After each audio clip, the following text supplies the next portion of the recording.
ഗായത്രി തയ്യൽ മിഷൻ എന്ന് ഇറങ്ങുന്നത്. തയ്യൽ മിഷൻ 2-3 months. കാണാറില്ലല്ലോ. അതാണ് ഇപ്പൊ വന്നത്. ഇനി കാണും. ലിപ്സ്റ്റിക്കിന്റെ ഷെയ്ഡ് ഗോൾഡ്. തെളുങ്ങുന്നുണ്ട് എന്തായാലും. അല്ലല്ല, ഞാൻ ഇവിടെ വന്നു, എന്നിട്ട് ഞാൻ വന്നു. പുതിയ സിനിമ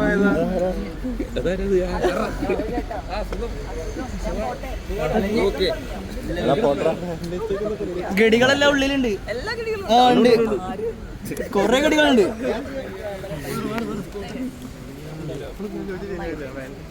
ഹൊറർ സിനിമ എനിക്കൊക്കെ ഇഷ്ടവും.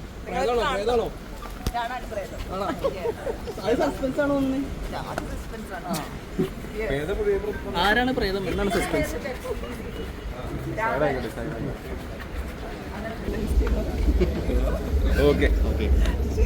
Okay bye.